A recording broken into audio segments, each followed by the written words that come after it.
Rishi Sunak is tonight taking part in a mini-summit on the west coast of America, which is likely to have far-reaching implications for the future security of the whole world. His meeting with President Biden and the Australian Premier Anthony Albanese, the so-called AUKUS security alliance, is no doubt being closely monitored by Beijing. The three leaders are rubber-stamping the announcement of nuclear-powered but conventionally armed attack submarines for Australia. They say the deal is about keeping our oceans free and contributing to global security and stability. But underlying that is the context of China's growing ambitions and influence in the Indo-Pacific region. The military pomp of an important security deal between America, Britain and Australia, designed in large part to push back against the growing challenge from China, with much focus on powerful new nuclear submarines to be built in Britain for delivery to Australia. AUKUS has one overriding objective: to enhance the stability of the Indo-Pacific amid rapidly shifting global dynamics. Simply stated, we're putting ourselves in the strongest possible position to navigate the challenges of today and tomorrow, together.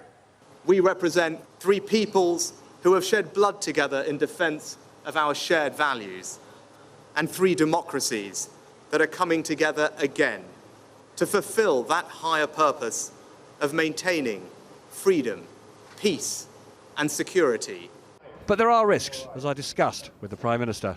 There are concerns that indirectly this will add to nuclear proliferation. How do you reassure people about that? We've obviously taken all our obligations under the Nuclear Non-Proliferation Treaty seriously. We've been in touch with the IAEA and all of that has been taken care of.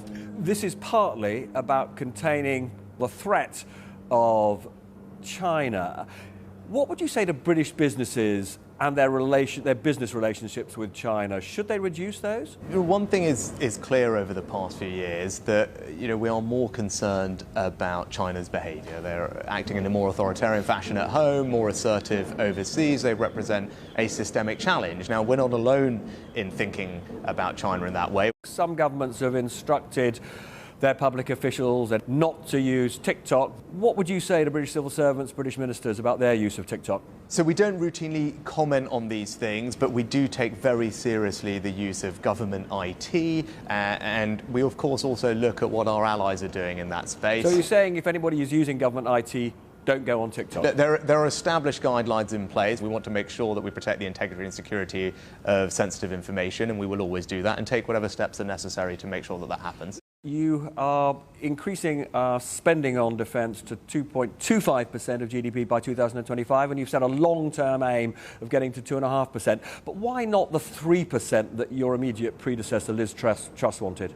Well, I think we want to invest what's necessary to keep us safe. It's clear that the world has become more volatile. The threats to our security have increased. And in light of that, it's right that we invest more. The important relationship between Britain and America was strained when Boris Johnson was Prime Minister. Joined by the Australian Prime Minister, it certainly looks improved. Three allies, more united militarily than ever to contain China. Whether China will view this as provocative to the point of hostile is the big question. Robert Peston, News at 10 in San Diego.